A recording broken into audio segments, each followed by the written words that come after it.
Welcome back everyone. This will be the part 2 of our video demonstration about server role installations.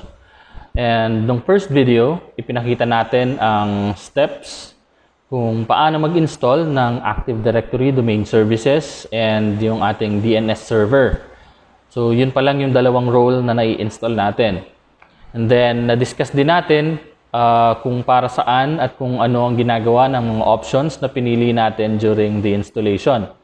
Kung hindi nyo pa yun napanood, please try to watch it first para hindi kayo mahirapan sa mga susunod pa nating videos. Okay? So, to start, let us review the installation na ginawa natin last time. So, punta tayo sa ating server manager. Click natin yung icon niya. Again, we are using Windows Server 2012 R2 and hintayin lang natin mag-load para makita natin yung currently installed roles natin. Okay, as you can see, the installed roles can be seen sa part na ito. So, nandito yung Active Directory, Domain Services. Nandito naman yung DNS. And mamaya, yung ibang roles na i-install natin, dito rin natin sila makikita. So, mag-a-add lang yan na mag-a-add every time na mag-install tayo ng role. So, the next role na i-install natin for today is the Print and Document Services. Print and Document Services is a server role that enables you to share printers and scanners on the network. You set up print servers and scan servers. So, bale, nagkakaroon ka ng isang centralized network printer and scanner. And madalas na ini-implement ito or ina-apply ito sa isang office setup kung saan lahat ng empleyado kailangan ng access sa isang specific printer or sa isang specific na scanner. Okay? So, bakit natin ito kailangan? Mas madali kasing i-manage ang printers kung meron tayong print and document services or yung tinatawag natin na print server. Okay? So, to start, para makapagsimula tayo magdagdag ng roles, we need to click Manage. And then, the Add Roles and Features option. Okay. A few reminders before the installation. Pwede nyo rin basahin ito. But we need just to click Next dito sa window na to. And then, same as the installation ng Active Directory Domain Services and DNS, leave this na ganito. Nakaselect yung first option and then next. Okay, sa part na to, papipiliin na naman tayo kung aling server ang gagamitin natin. So, leave lang natin as default. Gamitin natin yung server1.css.net, yung ginamit natin na domain server. And then click next. Okay. Now, dito, as I've said on the previous video, nandito lahat ng roles na kailangan natin i-install. So, mapapansin natin, naka-check na si Active Directory Domain Services and si DNS Server. Now, ang ini-install natin is Print and Document Services. So, click lang natin yan. And then, Add Features. And then, Next. Okay, another Next. Okay, some things to note. But next, ang option din na pipindutin natin dito. Okay, make sure the print server is selected. Yung distributed scan server, internet printing, LPD service, kahit hindi na. Next. Okay. And then, para mag-automatic restart siya, pag kailangang i-restart, select natin itong Restart the Destination Server automatically if required. And then, click Yes. And then, Install. Okay? So, this will again take some time to finish or to complete the installation. Magre-restart pa yan and then magko-continue ulit ng installation. So, i-speed up natin ng konti. Okay?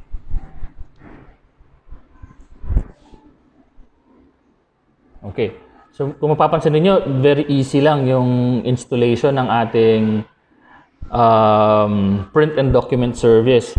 So, halos magkakaparehas lang yung steps ng installation ng ating mga server roles. Actually, humihirap lang ito pagdating dun sa tinatawag nating configuration na pag gagamitin na natin mismo yung mga roles na in-install natin. Kasi sa ngayon, wala pang nangyayari, nag-i-install pa lang tayo. Kumbaga, nasa pre-deployment pa lang tayo ng ating server. So, nagkukumpleto pa lang tayo ng mga applications and services na kailangan natin gamitin. Okay, at this point, click tayo ng close kasi yung initial installation niya is completed na. Makikita niyo naman dito. Installation succeeded on server 1 css.net. So, close tayo.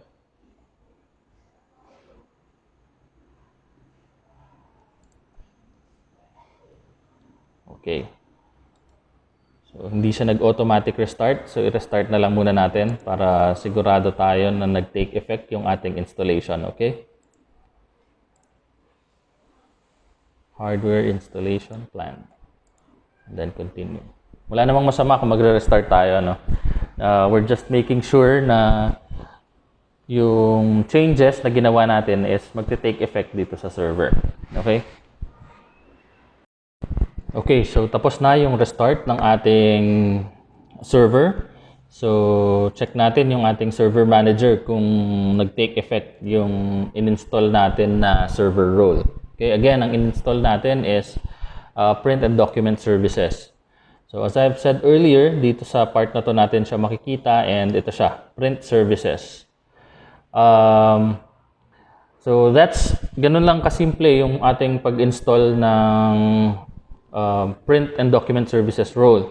So, moving on to the next role na kailangan nating i-install, siya naman ay yung ating DHCP server role. So, a DHCP server or yung tinatawag nating Dynamic Host Configuration Protocol na acronym, automatically assigns an IP address and other network configuration parameters to each device on the network. So, ibig sabihin, ang trabaho niya ng DHCP server ay nagbo-broadcast or siya na mismo yung nagbibigay ng IP address doon sa mga computers at devices na nakakonekta sa ating network. So, ito yung main advantage ng having a DHCP server as compared, kasi hindi mo na kailangang mag-assign ng IP address manually sa lahat ng computers. So imagine kung meron kang mga 50 computers sa isang network, tapos wala kang DHCP server. Ibig sabihin, yung 50 computers na yon lalagyan mo manually ng IP address. So medyo matrabaho yung part na yon. So may iwasan natin siya by configuring a DHCP server dun sa ating network. So bago tayo makapag-configure, of course, kailangan muna natin i-install yung DHCP server role. So, ganito natin siya gagawin. Same as the other roles, punta tayo sa Manage, and then Add Roles, and then Next. Again, role-based or feature-based installation, and then Next. Then we select the server kung saan natin i-install ang role na gusto natin. Next, and then select DHCP server, yun siya, and then add features, and then next. Okay, another next, and then another next, and then restart the destination server automatically if required. Yes. Okay. So, install. And that's it. Yun ang installation ng ating DHCP server. Again, another short and simple installation of a server role. So, sa part na to, during the performance task, based on experience from the past sections ng CSS, bihirang-bihira ang nagkakamali sa installation ng roles. So, Active Directory, DNS, Print and Document Services, DHCP servers. So, automatically, sure pass pagdating sa part na to, ano. So again, ito pa yung madaling part. So makikita niyo naman yung pagkaiba niya pagka gagamitin na natin yung mga server roles na yan, ano. So again, we notice the alert dun sa notification. Configuration required, installation succeeded on server 1 css.net. So pwede na natin itong i-close. Okay? And then since may alert pa dito, tignan natin kung ano yung alert na yan. So complete DHCP configuration. So dito sa part na to, sa complete DHCP configuration, dito na niya hihingin yung mga requirement para matapos yung installation ng DHCP server natin. Ibig sabihin, nandyan yung scope ng IP na ipapagamit natin sa network. Nandyan yung reservation. Pero yung part na yan, i-discuss natin yan dun sa mga susunod nating videos. Ano? Kasi ano na yan yung paggamit na nung server role yan As said earlier, i-separate natin yung video na yun, ano? So, okay. So that's it for the installation of the print services and DHCP. Again, mag-a-appear siya dito once successful ang ating installation. Another thing, pwede nyo rin siyang i-check dito sa tools. So, ito, lalabas din yan dyan pagka after ng installation. Kung hindi pa naka-install ang DHCP server ninyo, wala pa dapat ito. Okay, same with print management, DNS, Active Directory, users and computers. So every time you add a role, dadagdagan yan sa tools. Napupunta sila dito. Okay? Okay, so for now, that's it for the second part of our video about the installation of server roles. And if you have any questions, don't hesitate to contact me. Pwede kayong mag-send ng text message or yung sa Facebook Messenger. Kung medyo nalito kayo dito sa video, pwede nyo ring i-consult yung modules na nakuha ninyo from school. Meron namang mga screenshots doon and ayun. So, salamat and watch out for the next videos na ipapublish natin about sa performance task natin sa computer system servicing. Goodbye!